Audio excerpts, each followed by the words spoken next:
Hi everyone, welcome back to your favorite biology channel called Ozone Classes. My name is Dr. Vipin Kumar Sharma और आज के इस video के अंदर हम लोग बात करने वाले हैं about some really important concepts called taxonomy and systematics. This lecture is going to form the foundation of a lot of major biological concepts.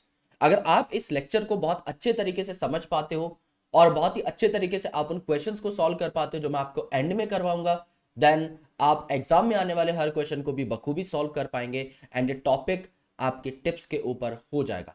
Please make sure कि आप इस लेक्चर को पूरा देखें, सारे के सारे कंसेप्ट्स को अच्छे तरीके से इम्बाइब करें, बेहतर तरीके से कंसेप्ट्स की लेयर अपने ब्रेन के अंदर बनाते हुए चले, जिससे आने वाले सारे कंसेप्ट्स आप लोगों के लिए एक केक वॉक बन जाए.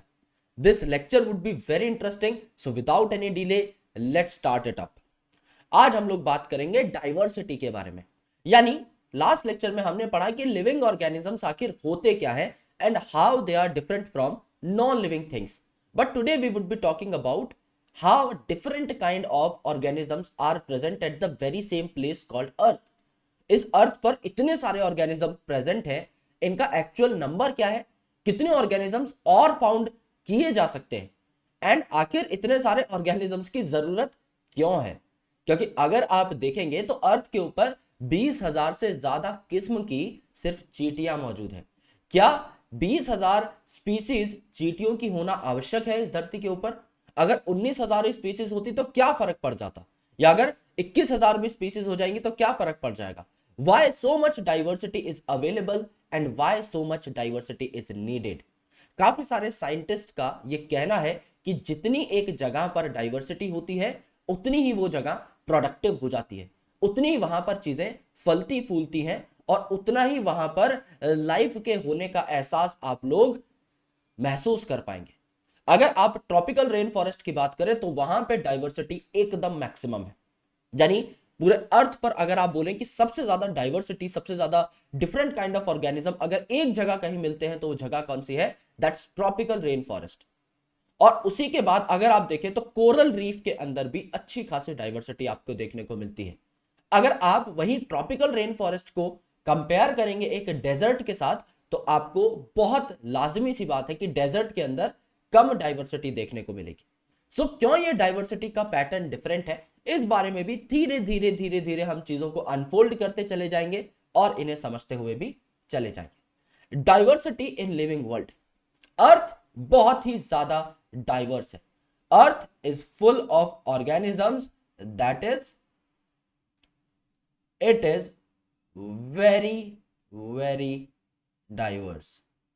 ये बहुत ही ज्यादा डाइवर्स है मेरे दोस्त. यहां पे डाइवर्सिटी इतनी है कि मैंने आपको बताया था कि 1.7 टू 1.8 मिलियन स्पीसीज यानी 17 से 18 लाख स्पीसीज आज तक आइडेंटिफाई करी जा चुकी हैं. आइडेंटिफाई करी जा चुके हैं मतलब इनका हमें नाम पता है, इनका अलग से स्ट्रक्चर हम देख चुके हैं. 17 से 18 लाख अलग अलग स्पीसीज को तो हम लोग जानते हैं और काफी सारी स्पीसीज हैं जिनको आज तक हम खोज भी नहीं पाए. सो जाहिर सी बात है कि there would be a lot of more species जो कि इंतजार कर रही हैं कि कब हम जाएंगे और कब उन्हें खोजेंगे, जिनका नंबर 17-18 लाख से भी बहुत ज्यादा है. आप लोग अगर मिनिमम टू मिनिमम भी मान के चलें तो भी कम से कम 5, 6, 7 मिलियन स्पीसीज इस अर्थ के ऊपर आज के दिन में आराम से पाई जा रही हैं, जिनमें से हमें सिर्फ एक फ्रैक्शन के बारे में ही पता है, 20-25% स्पीसीज के बारे में ही पता है. अगर आप अपना एरिया ऑफ रिसर्च इंक्रीज करते हो तो नंबर ऑफ स्पीसीज भी बढ़ जाती है. यह एक बहुत ही सिंपल सा स्टेटमेंट है जिसमें बहुत अंदर तक हमें नहीं घुसना है, बिकॉज यह बहुत ही साधारण सी बात है. लेट्स से आप इस एरिया के अंदर रिसर्च कर रहे हो जो कि 2 किलोमीटर स्क्वायर का है. 2 किलोमीटर स्क्वायर के एरिया के अंदर जब आप रिसर्च करते हो तो लेट्स से आपको 100 स्पीसीज मिलती हैं, तो आपको 100 स्पीसीज मिलती हैं. अब अगर आप अपने एरिया को बढ़ाओगे, एरिया ऑफ रिसर्च को बढ़ाओगे, तो क्या आपकी टोटल नंबर ऑफ स्पीसीज नहीं बढ़ेंगी? बिल्कुल बढ़ेंगी. भाई जो नया एरिया अब आप ले रहे हो 4 किलोमीटर स्क्वायर का, इसमें ये 2 किलोमीटर स्क्वायर वाला एरिया तो ऑलरेडी इनकॉर्पोरेट हो गया. यहां पर भी तो कुछ स्पीसीज पाई जाएंगी ना, नए वाले एरिया में भी तो कुछ स्पीसीज पाई जाएंगी. तो हो सकता है उतनी ना बढ़ी हो एरिया के हिसाब से, तो 100 की जगह 200 स्पीसीज ना हुई हो, लेकिन 178 तो होंगी, 151 तो होंगी, 136 तो होंगी, तो कुछ तो बढ़ेगा ना एटलीस्ट. तो जब आप एरिया ऑफ रिसर्च बढ़ाते हो तो आपकी नंबर ऑफ स्पीसीज जो आपको मिलती हैं वो ऑटोमेटिकली बढ़ती हुई चली जाती हैं। ये एक नॉर्मल सी बात है। अब हम स्पीसीज की बात कर रहे हैं, तो स्पीसीज आखिर होती क्या है? हर वो डिफरेंट तरीके का ऑर्गेनिज्म जो आपको दिखाई देता है अर्थ के ऊपर, दैट रिप्रेजेंट्स अ स्पीसीज। यानी डॉग आपको अलग दिखाई दे रहा है कैट से, तो कैट एक स्पीसीज होगी, डॉग एक स्पीसीज होगी। ह्यूमन सारे के सारे एक जैसे दिखाई देते हैं, यानी हमारे अंदर क्या है? फंडामेंटल सिमिलैरिटीज है। तो जब भी कोई आपसे स्पीसीज की डेफिनेशन पूछे, एक सिंपल सी बात बोल देना कि एक स्पीसीज के सारे जो मेंबर्स हैं इनमें क्या होती हैं? फंडामेंटल सिमिलैरिटीज होती हैं। राइट? क्या होती है? फंडामेंटल सिमिलैरिटीज होती हैं, यानी फंडामेंटली ये एकदम समान होंगे। फॉर एग्जाम्पल, अगर आप मेरी हड्डियां काउंट करें तो मेरे अंदर भी 206 हड्डियां हैं। अगर आप खुद की हड्डियां काउंट करें तो आपके अंदर भी 206 हड्डियां हैं। इस दुनिया के अंदर जितने भी ह्यूमन बींग्स हैं सबके अंदर 206 हड्डियां होंगी। तो जाहिर सी बात है फंडामेंटल सिमिलैरिटीज है। Same amount of bone, same amount of muscle, same तरीके का मेटाबॉलिज्म, सेम तरीके की आईज, सेम तरीके के ईयर्स, सेम तरीके के limbs and all different kind of things would be absolutely same. Same तरीके का genetic material, that would be similar in case of all the members of a particular species. तो आप कह सकते हो कि एक स्पीसीज के जो मेंबर्स हैं वो फंडामेंटली सिमिलर होंगे। इस बात पर मैं इसीलिए बार बार एम्फसाइज कर रहा हूं क्योंकि बहुत ज्यादा इंपॉर्टेंट है। राइट? और स्पीसीज की जो एक्चुअल डेफिनेशन है जो हमें अर्नेस्ट मेयर साहब ने बताई थी वो हमें याद है ही। लास्ट लेक्चर में हमने पढ़ा था कि अगर दो ऑर्गेनिज्म साथ में सेक्स करते हैं और उनका बच्चा जो पैदा हुआ है वो भी आपका फर्टाइल है, तो आप कह सकते हो कि ये जो दो ऑर्गेनिजम्स थे ये सेम स्पीसीज के थे, क्योंकि ये बायोलॉजिकल कंसेप्ट ऑफ स्पीसीज को ओबे कर रहे हैं। अगर ये दो ऑर्गेनिजम्स अलग अलग स्पीसीज के हुए तो इनका जो बच्चा होगा वो फर्टाइल नहीं होगा, वो स्टेराइल होगा। और हमें पता लग जाएगा कि ये जो दो इंडिविजुअल्स थे इन्होंने बायोलॉजिकल कंसेप्ट ऑफ स्पीसीज को डिसोबे किया है, इसका मतलब ये सेम स्पीसीज के नहीं है। सो रियल डेफिनेशन हमें पता है, लेकिन ये फंडामेंटल सिमिलैरिटी वाली डेफिनेशन भी हमारे दिमाग में क्लियर होनी चाहिए। सो हर अलग तरीके का ऑर्गेनिज्म जो हमें अर्थ पर देखने को मिलता है इसे हम एक डिफरेंट स्पीसीज काउंट करते हैं, और ऐसी 17-18 लाख स्पीसीज आज तक हम लोग आइडेंटिफाई कर चुके हैं, और भी स्पीसीज हम लोग वक्त के साथ आइडेंटिफाई करते जा रहे हैं। नाउ अगर आप नई स्पीसीज को फाइंड करना चाहते हैं तो नई स्पीसीज आपको अलग अलग जगह से मिल सकते हैं। नए एरिया में अगर आप जाओगे तो वहां तो आपको नई स्पीसीज मिलेंगी ही, लेकिन अगर आप ओल्ड एरिया में भी जाओगे तो भी आपको नई स्पीसीज मिलेंगी, बिकॉज वहां पर स्पीशिएशन हो रहा है। लेट्स टेक अ रेफरेंस, और इस चीज को हम लोग समझने की कोशिश करते हैं एक रेफरेंस के थ्रू। तो लेट्स से मैं गांव के अंदर गया, है ना?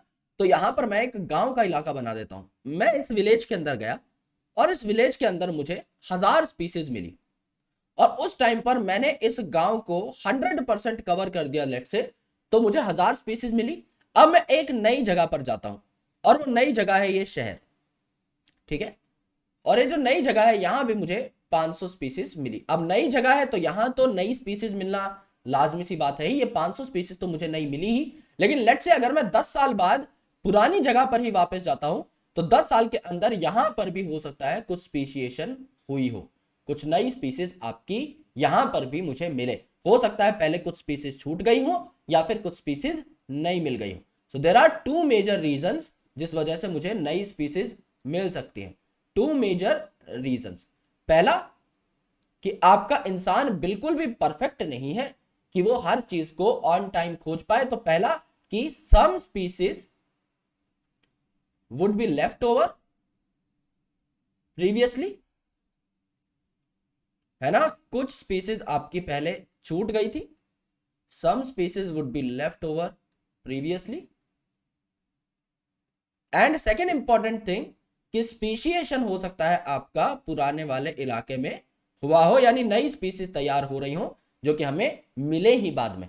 तो इसीलिए कहा जाता है कि अगर आप अपने रिसर्च का एरिया बढ़ाओगे तो नई स्पीसीज का नंबर बढ़ेगा ही, और अगर आप नए इलाके में जाओगे तो भी आपको नई स्पीसीज मिलेंगी, और आप कई दिन बाद अगर पुराने इलाके में जाओगे तो भी आपको नई स्पीसीज मिलेंगी। अर्थ इतना डाइवर्स है कि हर जगह पर आपको नई चीजें मिलने की संभावना, नई चीजें मिलने की प्रोबेबिलिटी हमेशा रहती है। अब ये जो स्पीसीज हमें मिली है 1.7 to 1.8 मिलियन, इनका नामकरण करना पड़ता है। और इस नामकरण के प्रोसेस को कहा जाता है नॉमेनक्लेचर।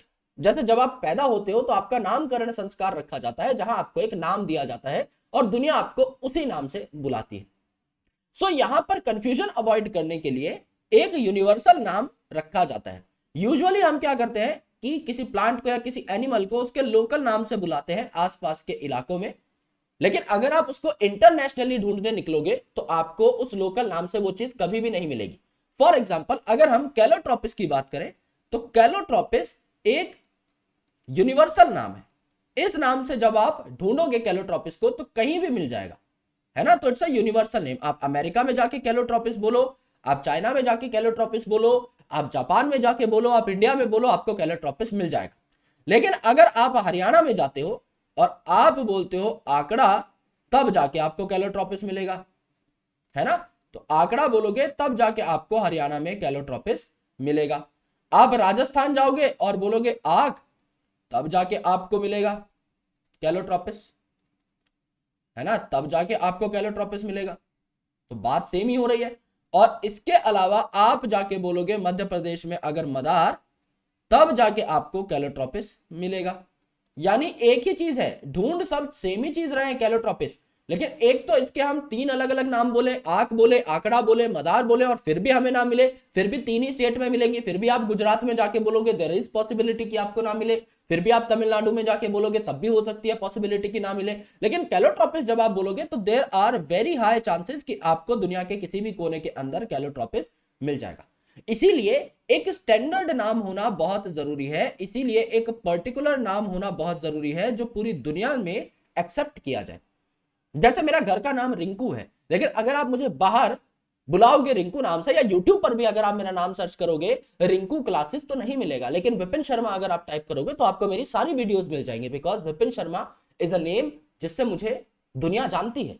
ये नाम वो है जो मेरा डॉक्यूमेंटल नेम है, जिसको मैं लेकर घूमता हूं, जो मेरी डिग्रीज के ऊपर मेंशन्ड है, जो मेरी गवर्नमेंट आईडीज के ऊपर मेंशन्ड है। तो अगर आप इस नाम को गूगल पे डालोगे तो आपको 10 अलग अलग चीजें मिल जाएंगी, मेरा इंस्टाग्राम अकाउंट, मेरा फेसबुक अकाउंट, मेरा LinkedIn account and so on. लेकिन अगर आप मेरा वर्नेक्युलर नेम या लोकल नेम डालते हो, अगर आप रिंकू नाम डालोगे आपको कुछ भी नहीं मिलेगा। सो दैट्स व्हाई एक स्टैंडर्डाइजेशन की जरूरत थी, है ना, कि आप कुछ भी नहीं बोल सकते किसी भी नाम को। There should be a standardized name, there should be a standard name, there should be universal name, जिससे कि पूरी दुनिया में एक चीज को पहचाना जाए। और इसीलिए नॉमेनक्लेचर इंपॉर्टेंट है। बट नॉमेनक्लेचर करने से पहले हमें किसी भी चीज की आइडेंटिफिकेशन करनी होगी, यानी उसके फीचर्स को हमें पहचानना होगा, तब जाके हम ठीक से नॉमेनक्लेचर कर पाएंगे, है ना। पता लगा एक ही चीज के दो नाम रख दिए या एक ही नाम दो अलग अलग चीजों को दे दिया। तो पहले एक इंडिविजुअल की, पहले एक स्पीसीज की आइडेंटिफिकेशन कर लो कि हाँ ये स्पीसीज है भैया, ये डिफरेंट है, इसका नाम डिफरेंट होना चाहिए। ये दूसरी स्पीसीज है, डिफरेंट है, इसका नाम डिफरेंट होना चाहिए। ये तीसरी स्पीसीज है, डिफरेंट है, इसमें थोड़ा सा डिफरेंस था, इसका नाम अलग होना चाहिए, ये नई स्पीसीज है। So identification is also very important before nomenclature. So यहां पर अगर आप देखोगे तो कुछ प्रिंसिपल्स एंड प्रोसीजर्स हैं, यानी कुछ ऐसे रूल्स हैं जिनका इस्तेमाल करके आप चीजों के नाम रखते हो। जैसे अगर आपको किसी प्लांट का नाम रखना है तो आप बोटेनिकल नॉमेनक्लेचर को यहां पर ओबे करोगे, है ना। तो यहां पर आप किसको ओबे करोगे, आईसीबीएन को, that is international code for botanical nomenclature. अब बोटेनिकल बोल दिया है तो जाहिर सी बात है यार प्लांट के लिए है, तो प्लांट का अगर आपको नाम रखना है तो बोटेनिकल नॉमेनक्लेचर के जो रूल्स हैं उनको आप लोग फॉलो करोगे और एक प्लांट का नाम रखोगे।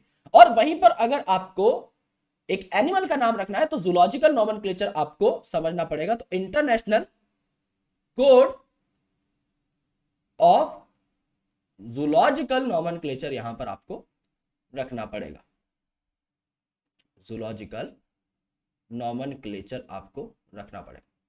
यहां पे एक और चीज आती है कॉल्ड आईसीएनबी या आईसीबीएन का उल्टा है ना। तो यहां पर क्या है, international code of nomenclature of bacteria, है ना। इसको आईसीबीएन क्यों नहीं बोला, जिससे कंफ्यूजन ना हो, नॉमेनक्लेचर ऑफ बैक्टीरिया। अगर आपको किसी बैक्टीरियल स्पीसीज का नाम रखना है तो आप आईसीएनबी के रूल्स को फॉलो करोगे। ICVN क्या है? International code of viral nomenclature. अगर आपको किसी वायरस का नाम रखना है तो आप वायरल नॉमेनक्लेचर के रूल्स को फॉलो करोगे।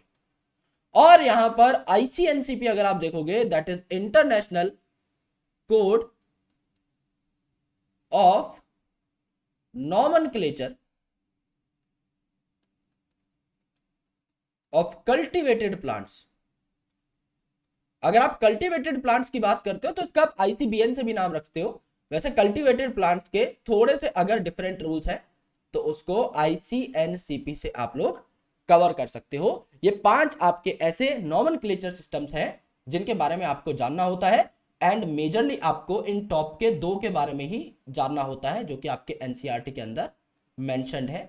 सो ICBN एंड ICZN अगर आपको पता है तो भी इट्स मोर देन इनफ, यही आपके एग्जामिनेशन के अंदर पूछे जाते हैं।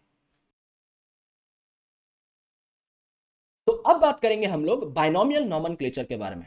बाइनोमियल नॉमेनक्लेचर मतलब नाम रखने की एक ऐसी टेक्निक, कुछ ऐसे रूल्स जिनमें फिक्स कर दिया गया कि एक ऑर्गेनिज्म के नाम में 2 ही कंपोनेंट्स हो सकते हैं, तो इसीलिए इसे बाइनोमियल बोला गया। यहां पे देखो बाय का मतलब क्या होता है? बाय का मतलब होता है 2, राइट? यानी कि इस नाम रखने की तरकीब में सिर्फ 2 कंपोनेंट्स आपको देखने को मिलेंगे।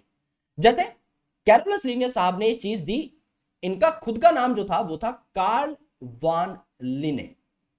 तो जिसका खुद का नाम 3 कंपोनेंट का है वो दुनिया को बाइनोमियल नॉमेनक्लेचर कैसे सिखा सकता है?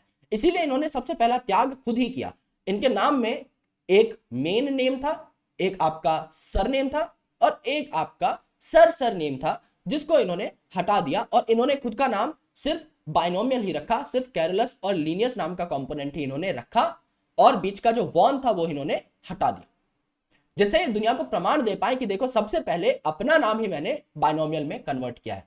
सो जो 2 कंपोनेंट थे किसी भी ऑर्गेनिज्म के नाम के, ये कौन से थे? जो फर्स्ट कंपोनेंट है यानी जो नाम का पहला हिस्सा होगा वो आपका क्या होगा? इसे हम बोलते हैं genus, which is also called as the generic name.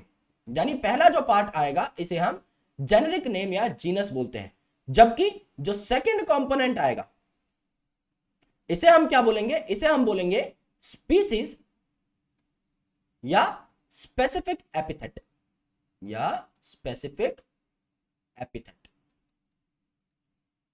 और यहां पर आप देखिए ये जो जीनस और स्पीसीज है इनके नामों में खास बात क्या है कि ये चाहे जीनस वाला नाम हो चाहे स्पीसीज वाला नाम हो, ये लैटिन भाषा से डेराइव्ड होंगे। लैटिन भाषा से क्यों डेराइव्ड होंगे? क्योंकि लैटिन भाषा जो है इट्स अ डेड लैंग्वेज। ये जो है मेरे दोस्त एक डेड लैंग्वेज है, यानी इसमें कोई भी परिवर्तन आने वाले 1000 साल के अंदर भी नहीं होगा। आज आप लैटिन में किसी अक्षर को जिस हिसाब से बोलते हैं 1000 साल बाद भी उसी हिसाब से बोल रहे होंगे। आज लैटिन भाषा में किसी पर्टिकुलर लाइन का अगर कोई मतलब है तो 1000 साल बाद भी वही मतलब निकलेगा। इसीलिए लैटिन भाषा का इस्तेमाल साइंस में स्कॉलर्स यूजुअली करते हैं, जिससे उनके रिसर्च पेपर का मीनिंग जो है 100 साल बाद 1000 साल बाद चेंज ना हो। अगर कोई उनके पेपर को 1000 साल बाद भी पढ़ता है तो भी उसका सेम ही निष्कर्ष निकले, सेम ही मीनिंग निकले जो कि सोचकर उन्होंने आज लिखा है। So Latin is a dead language, इसी से जो है जीनस और स्पीसीज के नाम डेराइव किए जाते हैं। ऑलराइट, लेकिन जब मैं इन नामों को लिखूंगा so they are written in italics. जब मैं इन नामों को टाइप करूंगा they are typed in italics. थोड़े से तिरछे लेटर्स होंगे, इटैलिसाइज्ड होंगे, जरा सा टेढ़ा जो है नाम आपको टाइप्ड फॉर्मेट में लिखा हुआ मिलेगा। लेकिन जब मैं इन्हें हैंड रिटन फॉर्मेट के अंदर लिखता हूं, when they are hand written, उस टाइम पर मैं इनके लैटिन ओरिजिन को दर्शाने के लिए क्या करता हूं? I used to underline the genus and species separately, है ना? जीनस और स्पीसीज को मैं अंडरलाइन करूंगा, वो भी सेपरेट फैशन में। तो मैंजीफेरा के नीचे एक अलग से लाइन खींची हुई है, इंडिका के नीचे एक अलग से लाइन खींची हुई है, आप लोग देख सकते हो। तो यहां पर जीनस और स्पीसीज के बीच में गैप है और अंडरलाइन किया हुआ है मैंने दोनों के दोनों चीजों को, जिससे पता लगता है कि दोनों के दोनों शब्द जो हैं लैटिन भाषा से उठाए हुए हैं और मैंने इन्हें हैंड रिटन फॉर्मेट के अंदर लिखा है। वहीं अगर मैं इन्हें टाइप करता तो मैं इटैलिक्स में इन्हें टाइप करता, जिससे हमें पता लग जाता कि लैटिन भाषा से ये शब्द जो है उठाए गए हैं। यहां पर और अगर आप फर्दर रूल्स देखोगे तो आपके जीनस का जो फर्स्ट अल्फाबेट होता है इट इज ऑलवेज कैपिटल, यानी आपको अपर केस में देखने को मिलेगा। और यहां पर अगर आप इंडिका की बात करते हो, यानी अगर आप स्पीसीज की बात करते हो, तो इसका पहला अल्फाबेट आपका हमेशा कैसा मिलेगा? स्मॉल मिलेगा। और आपका ये जो जीनस और स्पीसीज है, इसके बाद जो नाम है वो लगेगा साइंटिस्ट का, कि किस साइंटिस्ट ने इन्हें डिस्कवर किया या किसी भी पर्सन ने इसे डिस्कवर किया, वो भी एब्रिवेटेड फॉर्म में यानी छोटे फॉर्म में। क्योंकि किसी का नाम तो कितना भी बड़ा हो सकता है, अब हर कोई जिद करने लग जाए कि मेरा पूरा नाम ही इस्तेमाल करो साइंटिफिक नाम के अंदर, तो बहुत ज्यादा दिक्कत हो जाएगी। जैसे कल को शाहजहां अपने गार्डन में टहलते टहलते अगर कोई फूल पत्ती खोज लेते और वो नई स्पीसीज होती और शाहजहां जिद करते कि मेरा पूरा नाम लिखो, तो इनका पूरा नाम था आला हजरत अबुल मुजफ्फर शाहबुद्दीन मोहम्मद शाहजहां। कितना बड़ा नाम यूज करोगे भाई, इसीलिए शाहजहां का भी आधा ही लिखेंगे, शाह लिखेंगे। सिमिलरली हमारे अवोगाड्रो साहब जो थे, जिन्होंने हमें अवोगाड्रो नंबर दिया केमिस्ट्री के अंदर, उनका पूरा नाम और भी बड़ा था, Lorenzo Romano Amedeo Carlo Avogadro di एडिकोरेटो। इतना बड़ा नाम क्या क्या लिखोगे भाई, इसलिए अवोगाड्रो का भी हो सकता है सिर्फ अवैग ही लिखो और एंड में डॉट लगा दो। और एंड में जो हमारे लेजेंडरी अय्यर भैया हैं, अगर गलती से ये किसी चीज की खोज कर देते तो इनका नाम तो सुभान अल्लाह और बड़ा है। इनका नाम जो फिल्म में दिखाया गया था वो था शिव वेंकट राजशेखर श्रीनिवास तिरुचिपल्ली यद्य परमपील परमबदूर चिन्न स्वामी मुत्तु स्वामी वेणुगोपाल अय्यर। अब इतने बड़े नाम का हम क्या करें, सिर्फ अय्यर लिखेंगे।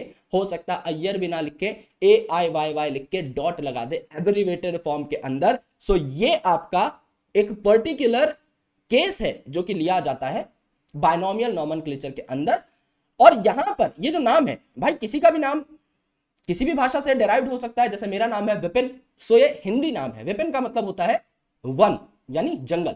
सो अब लीनियर साहब का जो नाम है वो उनकी भाषा से लिखा हुआ है, तो इसमें जरूरी नहीं है कि हम इसे लैटिनाइज करें, जिसका जो नाम है वही रहता है, तो इसे इटैलिसाइज भी नहीं करेंगे हम लोग, है ना, नॉन इटैलिसाइज्ड। ऐसा नहीं है इसे इटैलिक्स में लिखेंगे, और ऐसा नहीं है कि इसको हम लोग अलग से अंडरलाइन भी करेंगे, क्योंकि ये लैटिन नाम नहीं है, तो इसको लैटिन ओरिजिन दिखाने का कोई फायदा ही नहीं है, तो नॉन इटैलिसाइज्ड होगा, है ना।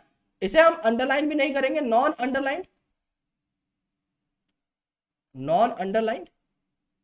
और यहां पर ये लैटिन नहीं है, तो ये इंग्लिश भाषा में लिखा जाता है, यानी रोमन स्क्रिप्ट में आपका लिखा जाता है, जिसमें आप यूजुअली इंग्लिश लिखते हो, तो कोई बहुत बड़ी बात यहां पर नहीं है। नाम आपका सीधा साधा सा रहेगा, जो कि आपका कई कबार थर्ड कंपोनेंट बनाता है। मेन जो कंपोनेंट है वो दो ही है, जीनस और स्पीसीज। तो बायनोमियल नोमेनक्लेचर में कैरोलस लिनियस साहब ने क्या कहा, दो कंपोनेंट है, जीनस और स्पीसीज। जीनस का पहला अल्फाबेट कैपिटल, स्पीसीज का पहला अल्फाबेट स्मॉल, बाद में नाम आएगा जो कि आपका रोमन में लिखा जाएगा एब्रिविएटेड फॉर्म में यानी शॉर्ट फॉर्म के अंदर। दोनों चीजें अगर आप हाथ से लिख रहे हो तो सेपरेटली अंडरलाइन करोगे, अगर आप इनका लैटिन ओरिजिन दिखाते हो टाइप्ड फॉर्मेट में तो आप इनको क्या करोगे, इटैलिक्स में लिखोगे, इटैलिक्स में टाइप करोगे। ये आपका बायनोमियल नोमेनक्लेचर वाले नाम लिखने का एक तरीका है, राइट। अय्यर भैया के बारे में हम पढ़ ही चुके हैं। अब बात आती है चीजों को क्लासिफाई करने के बारे में, यानी इतने सारे एनिमल्स हैं, इतने सारे प्लांट्स हैं, इनको हमें अलग अलग कैटेगरीज में रखना पड़ता है। जैसे अगर आप एक स्कूल की बात करते हैं, अगर मैं आपको बोलूं एक स्कूल में जाओ और एक बच्चे को ढूंढो जिसका नाम है रमेश, तो हो सकता है मेरे भाई उस स्कूल के अंदर 50 रमेश पढ़ रहे हो, बहुत कॉमन सा नाम है। तो स्कूल के अंदर आप क्या देखोगे, स्कूल के अंदर आपकी 12 क्लासेस हैं, right. First second third fourth fifth six seventh eight nine 10th 11th 12th 12 classes हैं। अब आप बोलोगे भैया थर्ड क्लास के रमेश से मुझे मिलना है, तो थर्ड क्लास में हो सकता है भैया 7 रमेश हो। अब इस थर्ड क्लास के रमेश को ढूंढने के लिए आपको इसके सेक्शंस में जाना पड़ेगा। समझ लो हर क्लास के अंदर 5 सेक्शंस है, हर क्लास के अंदर 5 सेक्शंस। फिर आपने बोला भाई सेक्शन ABCDE, तो मुझे सेक्शन C के अंदर जाना है। हो सकता है सेक्शन C के अंदर भी 2 रमेश हो, तो उसके बाद आपको लगेगा मेरे भैया रोल नंबर, कि भैया मुझे बता दो जिस रमेश को आप ढूंढ रहे हो उसका रोल नंबर क्या है, तब आप एग्जैक्ट रमेश तक पहुंचोगे। सिमिलरली आपको चीजों को भी ऐसे क्लासिफाई करना पड़ता है, एनिमल्स और प्लांट्स को भी ऐसे क्लासिफाई करोगे। यानी दुनिया के जितने भी एनिमल्स हैं इनको एक ब्रॉड कैटेगरी में तो डाल दिया, सबको एनिमल बोल दिया, तो सब किंगडम एनिमेलिया में तो आ गए। पर अब क्या, अब जो मिलते जुलते एनिमल्स हैं उन्हें अलग कैटेगरी में डाल दिया। जैसे जिनके भी बाल है ना, इन्हें मैमल में डाल दिया, भाई ये मैमल है। जिनका भी काइटिनस एक्सोस्केलेटन है ना, उनको इंसेक्ट में डाल दिया, उनको आर्थ्रोपोडा में डाल दिया, भैया आर्थ्रोपोड है, राइट। जिनकी भी बॉडी में पोर्स है ना, पोरस एनिमल्स जो है, और जिनके अंदर आपका एक वाटर कैनाल सिस्टम है, उन्हें डाल दिया पोरिफेरा के अंदर। तो अलग अलग कैरेक्टर्स मिलते जुलते जिन ऑर्गेनिजम्स के अंदर हैं, उन्हें अलग अलग कैटेगरीज के अंदर डाल दिया, जिससे उन्हें पढ़ना आसान हो जाए, जिससे उन्हें ढूंढना आसान हो जाए, समझना आसान हो जाए। क्लासिफाई हम इसीलिए करते हैं चीजों को, क्योंकि अगर आप देखोगे 1.7 टू 1.8 मिलियन स्पीसीज आप आज तक खोज चुके हो, 17 से 18 लाख, उनमें से अराउंड 1.2 मिलियन यानी 12 लाख तो एनिमल्स की स्पीसीज है। अब क्या इन 12 लाख एनिमल्स को अगर आपके सामने इकट्ठा रख दिया जाए तो क्या आप उन्हें पढ़ पाओगे एक साथ? नहीं भाई, कैटेगरीज बना दो। इन 12 लाख में से 10-10 हजार एनिमल्स की कैटेगरी बना दो, एक कैटेगरी को पढ़ना तब भी आसान है। 12 लाख तो इकट्ठे देखते ही तुम्हारे होश खाफ्ता हो जाएंगे, राइट। तो सीधी सी बात है मेरे दोस्त, हर चीज की क्लासिफिकेशन इज इंपॉर्टेंट। सो आप किसी भी चीज को जब कन्वीनियंट कैटेगरीज में रखते हो, यानी ऐसी कैटेगरीज, ऐसे ग्रुप्स आपने बना दिए, जैसे आपने यहां पे स्कूल के अंदर पहले 12 क्लासेस बनाई, फिर हर क्लास में 5-5 सेक्शन बनाए, फिर वहां पे 50-50 बच्चे, उनको रोल नंबर्स दिए, स्पेसिफिक रोल नंबर्स। ऐसे ही आप यहां पर क्या करते हो, कन्वीनियंट कैटेगरीज बनाते हो। आप किंगडम बनाओगे पहले 5, फिर उनके अंदर आपकी फाइलम्स हैं, फिर उसके अंदर क्लासेज हैं, ऑर्डर्स हैं, फिर हर इंडिविजुअल का अपना नाम तो है ही, जीनस स्पीसीज तो है ही, राइट। तो एकदम माइन्यूट लेवल तक आपको जाना है। तो ऐसी कन्वीनियंट कैटेगरीज जिसको आपने बनाया based upon easily observable characters, यानी ऐसे कैरेक्टर्स जिनको देख के ही आपको पता लग जाए भाई ये दो सिमिलर है, इन्हें एक कैटेगरी में रख दो, ये दो डिफरेंट है, इन्हें अलग अलग कैटेगरी में रख दो। सो इन कैटेगरीज को हम लोग क्या कहते हैं, टेक्सा कहते हैं। तो चाहे आप इन्हें कैटेगरी कह लो, टेक्सोनॉमिक कैटेगरी, चाहे आप इन्हें टेक्सा कह लो, चाहे आप इन्हें ग्रुप कह लो, चाहे आप इन्हें यूनिट कह लो, चाहे आप इन्हें रैंक कह लो, एक ही बात है। इन रैंक्स में या इन ग्रुप्स में या इन यूनिट्स में या इन टेक्सास में या इन कैटेगरीज में चीजों को डिवाइड किया जाता है, ऑर्गेनिजम्स को डिवाइड किया जाता है। और ये टेक्सा अलग अलग लेवल पर हो सकती है। जैसा मैंने आपको बताया यार, किंगडम जो है वो भी एक कैटेगरी है, तो वो आपकी लार्जेस्ट टेक्सा है। और नीचे नीचे जाते जाते स्पीसीज भी आपकी एक कैटेगरी है, वो भी एक टेक्सा है, राइट। तो यहां पर जो है अलग अलग लेवल्स आपके हो सकते हैं। जैसे किंगडम जो है ये भी आपकी एक टेक्सा है, राइट। फिर आपका फाइलम भी एक टेक्सा है, फिर आपका क्लास भी एक टेक्सा है, फिर आपका ऑर्डर भी एक टेक्सा है, एंड सो ऑन। ये सारी आपकी अलग अलग लेवल की टेक्सा है। किंगडम सबसे बड़ी टेक्सा, स्पीसीज सबसे छोटी टेक्सा। तो इन सारी कैटेगरीज में आपको एक एनिमल को या प्लांट को रखना होगा। जैसे ह्यूमंस की अगर मैं बात करूं तो आपको पता लग जाएगा किंगडम कौन सी है भैया इसकी, है ना, किंगडम है एनिमेलिया। अगर आप बात करोगे क्लास की, तो क्लास कौन सी हमारी, मैमल्स है ना हम लोग, मैमेलिया। ऑर्डर कौन सा हमारा, हम प्राइमेट्स है, प्राइमेटा। फाइलम कौन सी है, नोटोकॉर्ड है हमारे अंदर, कॉर्डेटा है हम लोग, तो कॉर्डेटा। और जीनस कौन सा हमारा, है ना, हम लोग होमो सेपियंस हैं, तो होमो जीनस हो गया हमारा, सेपियंस स्पीसीज हो गई हमारी, है ना। फैमिली कौन सी हो गई, होमिनिडी हो गई। तो हमने क्या किया, एक ह्यूमन को अलग अलग कैटेगरीज में तोड़ा। तो सारी की सारी कैटेगरीज जो है टेक्सा है, अलग अलग लेवल के ऊपर, राइट। सो ऑर्गेनिज्म जो है, सारे organisms in fact they can be classified into different taxa on the basis of some characters. तो एक ऑर्गेनिज्म को इन अलग अलग कैटेगरीज में प्लेस करना इज कॉल्ड एज टेक्सोनॉमी। और इस टेक्सोनॉमी के मल्टीपल आपके क्या रहते हैं, आधार होते हैं, मल्टीपल बेसिस होते हैं कि आप एक ऑर्गेनिज्म में ऐसा क्या देखो कि आप उसे कैटेगरी में प्लेस कर पाओ। जैसे मॉडर्न टेक्सोनॉमी की अगर हम बात करें तो दो क्वेश्चन बन सकते हैं दोस्त यहां पे। मॉडर्न टेक्सोनॉमी अलग है और आपका कन्वेंशनल टेक्सोनॉमी अलग है। अगर आप मॉडर्न टेक्सोनॉमी की बात करें तो मैं आपको यहां पर एक ट्रिक बता देता हूं। मॉडर्न टेक्सोनॉमी का बेस क्या है, मॉडर्न टेक्सोनॉमी का बेस है external structure plus internal structure plus CDE, जो कि आपके अल्फाबेट्स हैं, एक के बाद एक आते हैं। एक्सटर्नल स्ट्रक्चर, इंटरनल स्ट्रक्चर और CDE। एक्सटर्नल स्ट्रक्चर मतलब यहां पर मॉर्फोलॉजी, किसी भी चीज को बाहर से देखो चीजें सिमिलर है या डिफरेंट, बाहर से देखने के बाद अंदर से देखो यानी एनाटॉमी देखो चीजें सिमिलर है या डिफरेंट, फिर देखो उसके सेल की ऑर्गेनाइजेशन की सेल कैसा है, फिर देखो उसका डेवलपमेंटल प्रोसेस कैसा है, फिर देखो उसकी इकोलॉजिकल इंफॉर्मेशन कैसी है। और ये पांचों चीजें आधार बनाती हैं मॉडर्न टेक्सोनॉमी का। इन पांचों चीजों को कंपेयर करके अगर कोई ऑर्गेनिज्म एक दूसरे से मिलता जुलता होता है तो उन्हें सेम कैटेगरी में प्लेस किया जाता है, अगर कोई ऑर्गेनिज्म डिफरेंट होता है तो उन्हें अलग अलग कैटेगरीज में डाल दिया जाता है।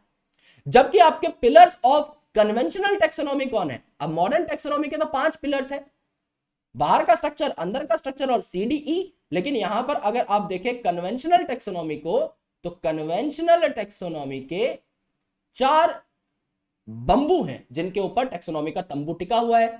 पहला जो है आपका कैरेक्टर, इसे हम कहते हैं कैरेक्टराइजेशन। कैरेक्टराइजेशन मतलब समझ लीजिए आपको एक नई स्पीसीज मिली, तो आप क्या करोगे, सबसे पहले तो देखोगे कि ये नई है भी या नहीं, तो आप उसके कैरेक्टर्स नोट करोगे। So you will note down the characters of new individual, है ना। आप उसके कैरेक्टर्स को नोट करोगे कि भैया उसमें काइटिन की सेल वॉल है या कुछ भी है, काइटिन का एक्सोस्केलेटल है। आप ये बोलते चलो एनिमल की बात कर लेते हैं कि काइटिन का एक्सोस्केलेटल है उसके अंदर, ठीक है, एंटीना प्रेजेंट है, कंपाउंड आइज प्रेजेंट है, 3 पेयर ऑफ लेग प्रेजेंट है। तो आप कैरेक्टराइजेशन कर रहे हो, पहले आप उन कैरेक्टर्स को लिख रहे हो, फिर उन कैरेक्टर्स को लिख के आपको एक आइडिया लग जाएगा कि ये है क्या, यानी आप उसे आइडेंटिफाई कर लोगे। आप देखोगे यार इंसेक्ट में भी 6 पेयर होते हैं, 6 पैर होते हैं, 3 पेयर ऑफ लेग, उसमें भी एंटीना होते हैं, उसमें भी आपका काइटिनस एक्सोस्केलेटन होता है। तो आप आइडेंटिफाई कर लोगे कि ये एक्चुअल में है क्या। सो आइडेंटिफिकेशन आप कर लोगे दैट व्हाट इट इज। वो पहले आइडेंटिफाइड किस ऑर्गेनिज्म से मिलता जुलता है, फिर आप उससे ही मिलती जुलती कैटेगरी में उसे प्लेस कर दोगे। यानी आपको पता लग गया, आपने जो आइडेंटिफाई किया ये नए प्रकार का इंसेक्ट ही है, तो आप उसे क्लासिफाई कर दोगे इंसेक्ट के अंदर, यानी प्री डिफाइंड कैटेगरी में आप उसे डाल दोगे, प्री डिफाइंड कैटेगरी में आप इसे डाल दोगे।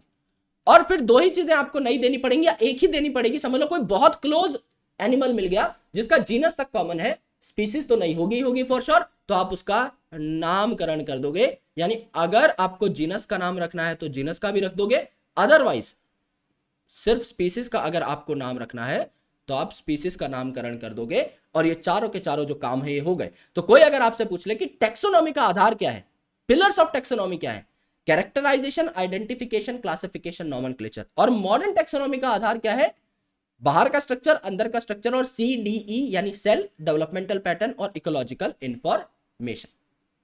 अर्लीस्ट क्लासिफिकेशन जो लोगों ने करी, पहले लोगों में इतना ज्यादा साइंटिफिक टेम्परामेंट नहीं था, लेकिन लोग जिज्ञासु उतने ही थे। लोगों को अपने आसपास पाई जाने वाली चीजों को क्लासिफाई करने का बहुत शौक था। तो वहां पर माइक्रोस्कोप नहीं था, बहुत अर्ली टाइम के हम बात कर रहे हैं, जिस टाइम पे पत्थर को तोड़ तोड़ के आग लगाई जाती थी, पत्थर रगड़ रगड़ के। तो उस टाइम पर कोई माइक्रोस्कोप नहीं था, कोई साइंटिफिक टेम्परामेंट नहीं था, लेकिन लोगों में एक आग थी खुद ही कि हमें चीजों को क्लासिफाई करना है। तो उन्होंने सबसे पहली जो नॉन साइंटिफिक क्लासिफिकेशन करी वो करी on the basis of uses, कि हम किसी चीज को इस्तेमाल कैसे कर सकते हैं।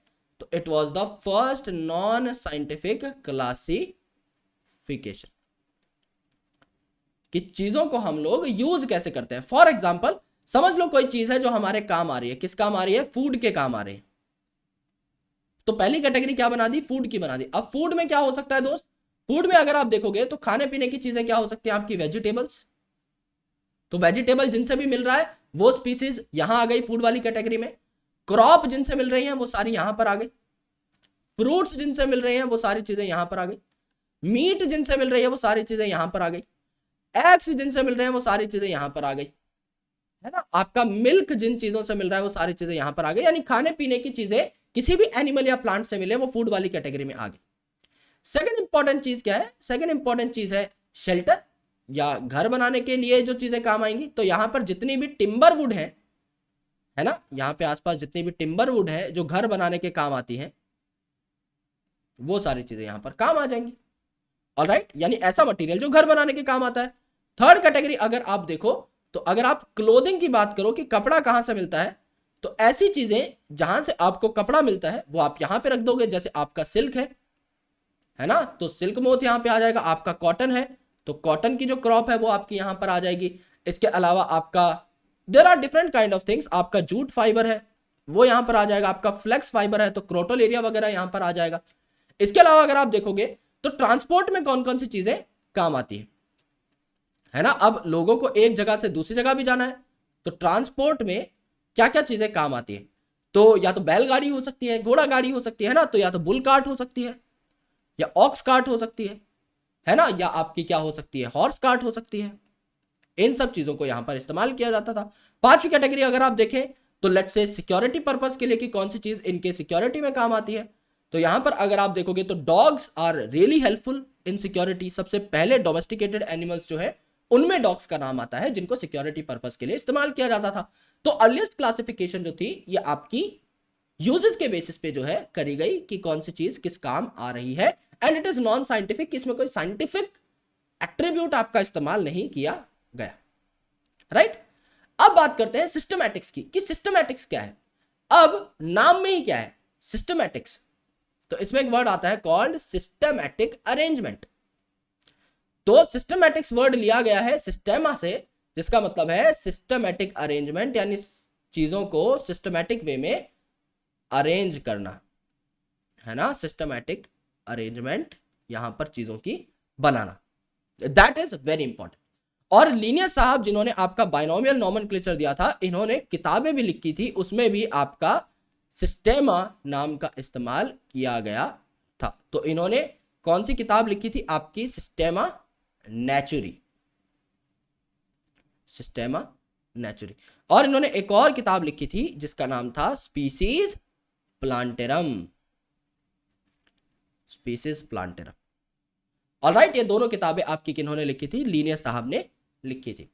तो सिस्टमैटिक्स जो है ये आप कह सकते हो टेक्सोनॉमी का बाप है, ठीक है, क्या लिख सकते हो इसे, टेक्सोनॉमी का बाप। यानी टेक्सोनॉमी में जो भी गुण है वो तो सिस्टमैटिक्स में है ही, उससे थोड़ी बहुत चीजें आपकी एक्स्ट्रा ही है।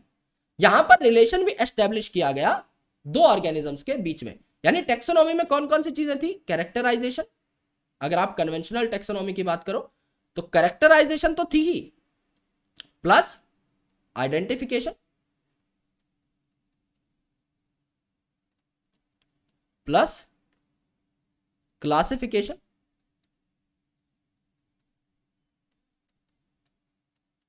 Plus nomenclature.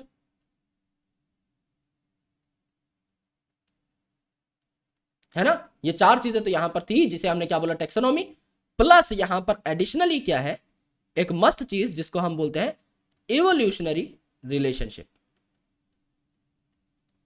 इवोल्यूशनरी रिलेशनशिप,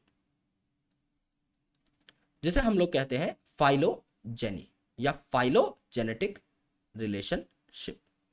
तो यहां पर सिस्टमैटिक्स को आप लोग क्या कह सकते हो, अगर मैं एक सिंपल सी लाइन लिख दूं यहां पर, तो systematics is equal to taxonomy plus evolutionary relationship, plus evolutionary relationship. Alright, तो ये जो सिस्टमैटिक्स है ये टेक्सोनॉमी का आप पिताजी बोल सकते हो। अब थोड़े से पास्ट ईयर क्वेश्चंस देख लेते हैं इस टॉपिक से जो पूछे जा चुके हैं। Select the correctly written scientific name of mango which was first described by Carolus Linnaeus, यानी ये कहा गया है कि साइंटिस्ट का नाम भी इनकॉर्पोरेट करना है। तो मैंजीफेरा इंडिका, यहां ये गलती हो गई, स्पीसीज का नाम जो है उसमें पहला वर्ड या पहला अल्फाबेट कैपिटल नहीं होता। मैंजीफेरा इंडिका कैरोलस लिनियस, दो यहां पर नहीं हो सकते, एक ही चीज ऐड करोगे।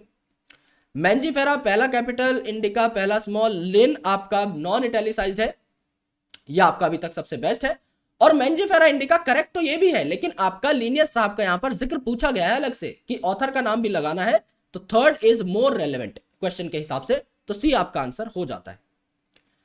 Which of the following is against the rule of ICBN, यानी कौन सा ऐसा स्टेटमेंट है जो आईसीबीएन के रूल के अगेंस्ट है, यानी कौन सी चीज गलत है, ये पूछी गई है। Hand written scientific name should be underline, हाथ से लिखोगे तो अंडरलाइन करना पड़ेगा, बात करेक्ट है।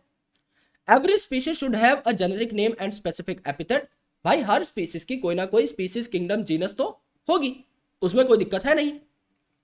Scientific names are in Latin and should be italicised, scientific नाम लैटिन में होते हैं और लिखे इटैलिक्स में जाते हैं, ठीक है, ये बात भी करेक्ट है। Generic and specific name should be written starting with small letters, ये गड़बड़ है, जो जेनेरिक नेम है यहां पर आपका लार्ज अल्फाबेट आता है ना। स्पीसीज में आपका स्मॉल आता है पर जीनस में लार्ज अल्फाबेट आता है, तो डी आपकी गलत बात हो जाएगी, यानी वही हमारा आंसर है। Nomenclature is governed by certain universal rules. Which one of the following is contrary to the rules of nomenclature? यानी कौन सी बात nomenclature के रूल्स के कॉन्ट्रडिक्शन में है, यानी गलत है।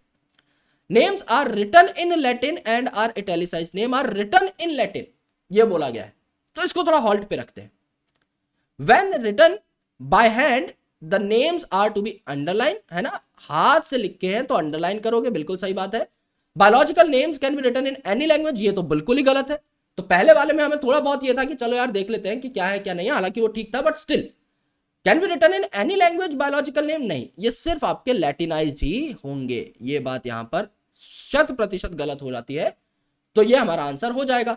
First word in biological name represent genus और सेकंड आपका स्पेसिफिक एपिथेट होता है, सही बात है, तो सी आपका आंसर हो जाता है। Fourth, ICBN stands for international code of botanical nomenclature, तो देख लो यहाँ पे बोटेनिकल नॉमेनक्लेचर इंडियन कोड है, इंडियन है, इंटरनेशनल कांग्रेस है, कोड है, ए ही आपका करेक्ट हो जाएगा। बायोसिस्टमैटिक्स एम्स एट, बायोसिस्टमैटिक्स क्या है, यानी बायोलॉजी में यूज होने वाली सिस्टमैटिक्स क्या है। The classification of organisms based on morphological characters, यहाँ पे आपका फाइलोजेनेटिक कैरेक्टराइजेशन और चीजों के बीच में लिंक एस्टेब्लिश होना, रिलेशन एस्टेब्लिश होना इज वेरी इंपॉर्टेंट, ये बात गलत है। Delimiting various taxa of organisms and establishing their relationships. The classification of organisms based on their evolutionary history and establishing their phylogeny on totality of various parameters from all field of studies. Identification and arrangement of organisms based on their cytological characteristics. Cytology का इस्तेमाल नहीं होता। Delimiting various taxa of organism establishing their relationship, कैसे relationship ये mentioned नहीं है, यहां पर देखो बताया गया है कि इवोल्यूशनरी हिस्ट्री को देख करके आपने फाइलोजेनिक के बेसिस पर चीजों की स्टडी करी है अलग अलग लेवल पे, क्योंकि यहां पे कैरेक्टराइजेशन, आइडेंटिफिकेशन और वो भी तो इंक्लूडेड था ना सिस्टमैटिक्स के अंदर, तो ये भी आपका एक पैरामीटर होगा, तो C would be the correct answer. ठीक है, बुक जेनेरा प्लांटेरम, अब कंफ्यूज नहीं होना है, it's not Species Plantarum, it's Genera Plantarum, Bentham and Hooker ने लिखी थी। स्पीसीज प्लांटेरम कोई पूछे तो आपका कैरोलस लिनियस साहब ने लिखी होगी, तो इस पॉइंट को अपने नोट्स के अंदर हाईलाइट करना है, अलग से लिखना है, जहां आपको कैरोलस लिनियस साहब की किताबें लिखवाई थी वहां जेनेरा प्लांटेरम भी लिखोगे। Linnaeus is credited with, Linnaeus साहब ने क्या किया, बायनोमियल नॉमेनक्लेचर दिया, बिल्कुल सही है, बात खत्म हो जाती है। Linnaeus evolved a system of nomenclature called binomial nomenclature, बात खत्म हो जाती है। The term new systematics, it's not biosystematics, it's new systematics, ये हक्सली साहब ने टर्म दी थी, तो जूलियन हक्सली साहब ने टर्म दी थी। जहां पर आपने लिखा हुआ है बायोसिस्टमैटिक्स के बारे में या सिस्टमैटिक्स के बारे में, वहीं पर लिखोगे एक अलग से लाइन बनाकर कि term new systematics was given by Julian Huxley. ये आपके कुछ क्वेश्चंस थे, और अगर आप हमारे हाइपर बायोलॉजिस्ट बैच को ज्वाइन करना चाहते हो, टेस्ट सीरीज को लेना चाहते हो और हजारों अलग पर्क्स लेना चाहते हो, then please make sure to join this batch. बहुत अमेजिंग लेक्चर्स हैं, सारी की सारी चीजें ऑन ट्रैक हैं, तो आपको एक बर्थडे केक के प्राइस में पूरी साल बायोलॉजी पढ़ने का मौका मिलेगा। प्लीज मेक श्योर कि आप हमारी टीम को सपोर्ट करें और इन कोर्स को अवेल करें। एक साल की एक क्लास की biology only at a cost of 999, और अगर आप दोनों क्लासेस की बायोलॉजी लेते हैं it would be around 750 rupees per class. So please make sure कि आप इसे ज्वाइन करें और बेस्ट कंटेंट को प्राप्त करें। फिजिक्स और केमिस्ट्री के कोर्सेज भी वहां अवेलेबल हैं। कई स्टूडेंट्स को कंफ्यूजन हो रही है कि सर आपकी एप्लीकेशन पर कोर्स है या वेबसाइट पे, तो दोस्त वेबसाइट के ऊपर कोर्सेज हैं, courses.brillix.io। इस वेबसाइट को जाकर क्लिक करो, कोर्स लो और इसे पिन कर लो। इस वेबसाइट पर जाकर डेली बेसिस पे आप मेरे लेक्चर्स देख सकते हो और पूरे बैच को ज्वाइन करके अच्छे से एनरोल कर सकते हो। तो courses.brillix.io इज द ओनली अड्डा जहां पर आपको बायोलॉजी के लेक्चर्स मिलते हैं। ऐप के ऊपर अभी हम कोर्सेज नहीं लेकर आए हैं, in coming time we would be making this courses on application also. Alright, और अलग अलग जगह मुझे फॉलो कर लो। आज का होमवर्क ये है कि आज मैंने आपको जो पढ़ाया है, जो लिखवाया है, जो समझाया है, इसके नोट्स बनाओ हैंड रिटन, और इन नोट्स को अपलोड कर दो ब्रिलिक्स एप्लीकेशन के ऊपर, और मैं पर्सनली आपके नोट्स को चेक करूंगा, रिव्यू करूंगा और नीचे कमेंट करके बताऊंगा कि आप और क्या बेहतरी कर सकते हो। इंस्टाग्राम और टेलीग्राम पर जुड़ जाइए जिससे आप इन नोट्स को भी अवेल कर सके और एक पर्सनल लिंक भी हमारा क्रिएट हो सके। Alright, thank you so much, bye bye, take care, lots of love, जय हिंद। अगले लेक्चर में बात करते हैं टेक्सोनॉमिक कैटेगरीज की, जहां पर अलग अलग टेक्सा को हम लोग डिटेल में समझ रहे होंगे। शुक्रिया, टेक केयर, मिलते हैं अगले लेक्चर के अंदर, बाय।